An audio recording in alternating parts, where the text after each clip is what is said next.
In this video, I'm going to be showing you how I made this growth chart ruler for my baby nephew, Noah. Now, I already have a video out showing how I used to make these where I would burn in all of the markings. However, this one I took a little bit different of approach. I used a router to carve in all of the markings. So stay tuned if you're interested in seeing the process.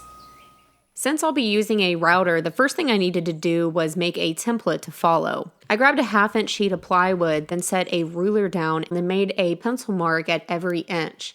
Then I would go a 1/4 inch above and then also below that 1/4 inch marking so that I could come back with a combination square and extend those markings to the lengths needed. It was my intention to cut this template out using my router, but I couldn't find my miter gauge to my router stand. So instead I used the bandsaw to cut it all out. And it worked out fine. You just need to make sure that your lines are straight, so I used the fence on the bandsaw. Now, in order for the router to follow the template, you need to install something called a guide bushing. I'm not extremely familiar with these, but it was really straightforward. I just removed the plastic base on my router, inserted the adapter, and then reinstalled that plastic base.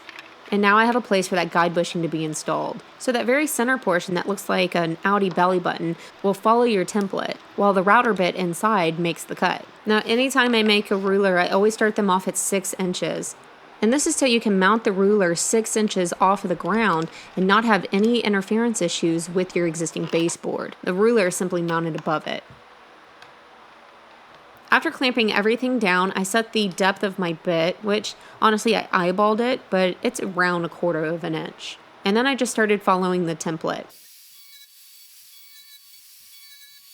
Whenever it came time to move the template, I would line up the foot markings. So I would put the foot mark that I routered in the center of the first foot marking on the template, if that makes sense. Then I would also make sure that the front of the template was nice and flush with the board, ensuring that the lines would be cut in nice and straight. Having a template to follow made this entire process only take around 20 minutes. And if you're interested, I am selling these templates on my website. There's a link for you down in the description below.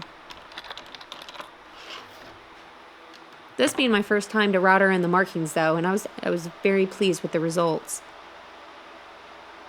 I grabbed my combination square once again and started lining out where I wanted the numbers to be. Everything on these rulers is honestly just a personal preference. I put my numbers sideways, but of course you could always put them vertical. And these are just some standard 3-inch stencils that I found at Hobby Lobby years ago. After getting all of the numbers traced, I then grabbed my router with the same 1/4 inch bit in it and started carving them out as well. Now, I'm pretty good at freehanding, so I was really comfortable using the router freehand in order to follow my line and to carve out these numbers. However, if you're not as comfortable freehanding, Rockler makes an excellent interlocking stencil system that these guide bushings can follow. This is actually a wonderful project for them. If you want to check those out, I'll leave you a link in the description. Even though I think my freehanded ones came out looking nice, it would go way quicker using a template. After carving out each number, I came back with some sandpaper, and on a few of them even a chisel, in order just to make it look a little bit sharper. Then I moved on to making his name. Now I didn't have any letter stencils, so I simply made my own stencil. I did this by printing off his name on just some regular paper, then using some clear packing tape to go over the front and back of it. My X-Acto knives have also gone missing since the move, so I used a box blade in order to cut them out, so that I could then set the paper in place and trace out his name onto the board. After using the router once again to carve that out, I gave the entire board a really good vacuum to make sure that all the sawdust was removed, so that I could then come back with some black spray paint and paint in all of the markings, making sure I didn't miss any spots on the sidewalls of the markings.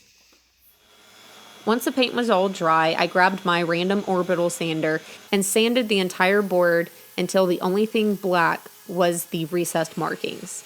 And I was pleasantly surprised at just how quick this part of the project went.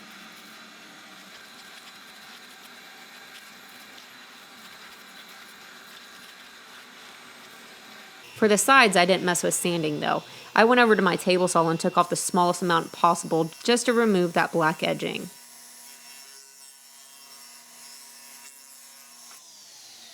For this one, I am giving it a coat of stain, and so since it is pine and tends to be a little bit splotchy, I made sure to use a pre-wood conditioner first and then applied one coat of, I believe this one's called Early American. After the stain was dry, I applied a coat of wipe-on poly to both the front and the back. And that's gonna be it for this project. I really think that these make a great do-it-yourself gift for just about anybody with small children. But if you get one, just remember to mount it 6 inches off the ground so that it's accurate. But that's it for this one. I hope that you enjoyed it, and I will see you soon.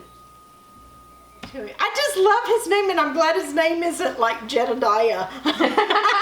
It's a good thing it's not Jedediah, or it would not fit. Or Christopher, or something real long. Yeah.